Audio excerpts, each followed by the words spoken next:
Oh shit. Here we go again. What is going on, everybody? Jake the Bills fan here, and as you can tell, some things have changed, but we are still talking playoffs, baby. So that means we get to talk about the Baltimore Ravens. Oh, God, everybody, after that game against the Colts. I had a video come out, and I was a little, somber and mellow about it, and was like, yeah, we got to move on to the next one. That was because it was my realization that we had to go against the Baltimore Ravens now when I would have rather preferred to go against the Pittsburgh Steelers, but I'm sure most of the playoff teams would because that would be easy to get in after what the Cleveland Browns did to them. And that was absolutely embarrassing. If you are a Steelers fan, you are not going to be able to wait to get your hands on the Cleveland Browns next year, albeit whoever your quarterback is, that team will not forget that. So, as is tradition with my videos, we're going to go into talking about the Ravens' strengths, the Ravens' weaknesses, and what the Bills have to do to beat the Ravens. And everybody, this is going to be a good game, probably like most playoff games are going to be. It's not going to be a cakewalk, and definitely we didn't have it when we faced a team that should not have been the lowest seed going into the playoffs. But that's just how the playoffs are this year because there are so many damn good teams in the AFC. So let's get right into it. Let's get to the Ravens' strengths. This team can run the fucking ball. This team can run the damn ball. It is not even funny. Throughout the season when I've been saying we need to run the damn ball, this team has figured it out and they know how to do it. Of course, everybody has heard, well, it's Lamar Jackson.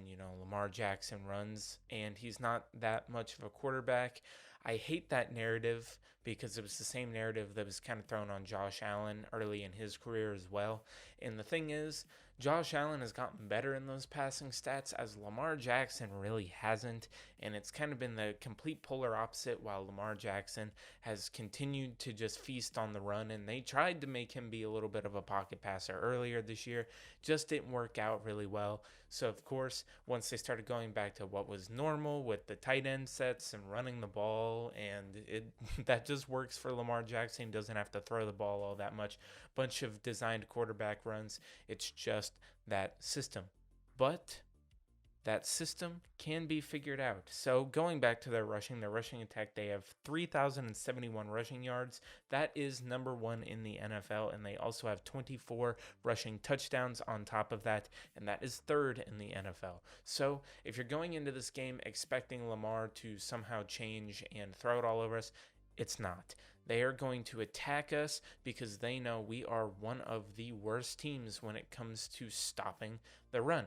It showed last week, it has showed multiple times through this year. And, while we got better at it towards the end of the year, and we did kind of hold Jonathan Taylor to, not completely torching us like Clyde Edwards-Helaire did at the beginning of the year, it still wasn't good. So our game plan going into this game really needs to not just be, hey, let's stop the run. We have to stop everything because, okay, we can stop Lamar from running. Well, they also have that dude, J.K. Dobbins, who pretty much told Mark Ingram, hey, get your old ass out of Baltimore. This is my damn team now. And that's what happened. J.K. Dobbins is an absolute beast and, just absolutely shares the load with Lamar Jackson when it comes to running on this team. And if the Bills don't do anything about that, we are in for another long game, ladies and gentlemen. And what is their other thing that they have? Well, their last strength is their pass rush. This team leads the league in blitzes. Now, this isn't always a good thing because whenever you're blitzing, you're always taking the chance of a quarterback being able to absolutely pick you apart, especially if you're playing man. And, Josh Allen is one of those quarterbacks.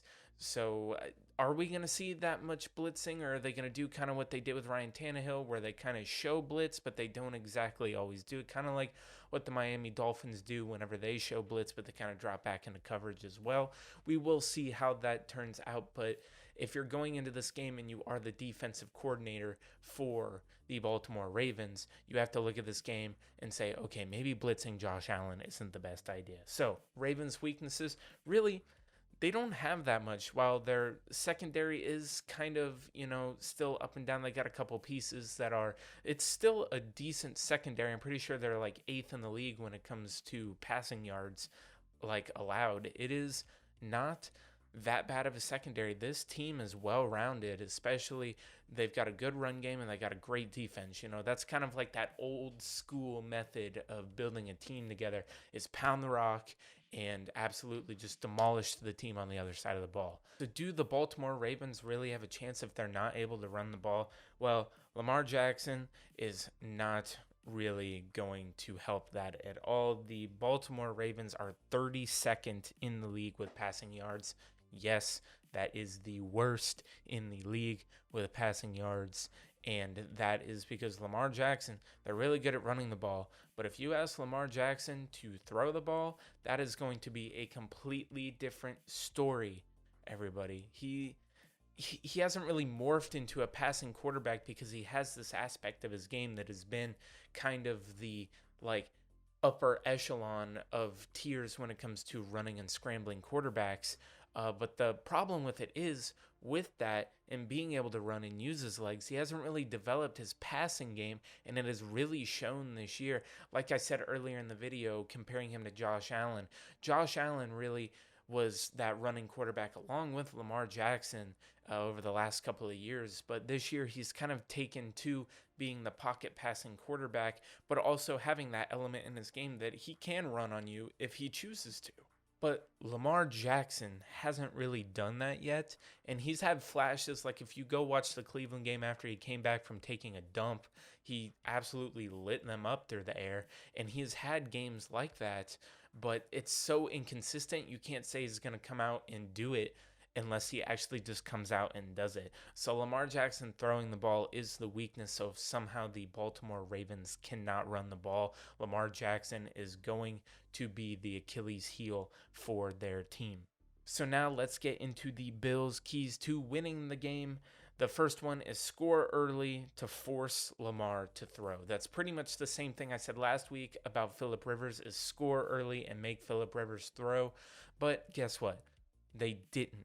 But you know what happened? Somehow Phillip Rivers made no mistakes, and that's because Matt Milano couldn't cover the broadside of a barn with their tight ends, so they just marched down the field with their tight ends. But I don't blame Matt Milano fully on that. You just got to put it on because he's the main coverage linebacker that's covering tight ends. So, scoring early, all you have to do is look back, and everybody's talking about it. Go look back at the game against the Chiefs that Lamar and the Ravens had earlier this year. Lamar and the Ravens, once they got down, forcing Lamar to try to beat you with his arm is not something that is going to really work out well in the Ravens' favor. Lamar Jackson is not really good at passing the ball, so if you really do score early, which is going to have to be what the Buffalo Bills do, because if the Bills, with one of the best offenses in the league, can score early, they're going to have to force Lamar Jackson to also have to score along with that. And if you're going to have a shootout between these two offenses, you're not going to win if you're the Baltimore Ravens. And the last thing is contain, try to keep the run game in, and keep a spy on Lamar Jackson. If you actually looked at my notes here, if I could show you, it says, "Dear God, spy Lamar Jackson." Because if you've looked, all the games where Lamar just is doing amazing and tearing people up on the run, there's nobody there to try to stop them. It's like they send the blitz and don't expect Lamar to be able to break out of that, even though he's basically like having one of the best running backs in the league back there, and you just wildcatted to him, and guess what? That hole opened up, and he's just running straight through it. Lamar Jackson, as soon as he finds that hole, is going to run, especially if he feels even a little bit of pressure, which I'm not sure the Buffalo Bills defensive line can do, but granted, they did go against one of the best offensive lines in football last week. So, if you guys did enjoy this video, make sure to subscribe. As you can tell, things are changing around here. That's because the Jordan Hour is coming for the off season, which is a 1 hour show twice a week on Mondays and Fridays. It'll come out clips throughout the week if you do not want to watch the whole show. And if you don't want to watch the video version that will be on YouTube, there will be a full audio version of it on Spotify and on Apple Podcasts. So if you are interested in that, then make sure to go check it out. it out. This has been Jake, aka Jake the Bills fan. Same Bills content, same Bills channel. I will see you guys in the next video.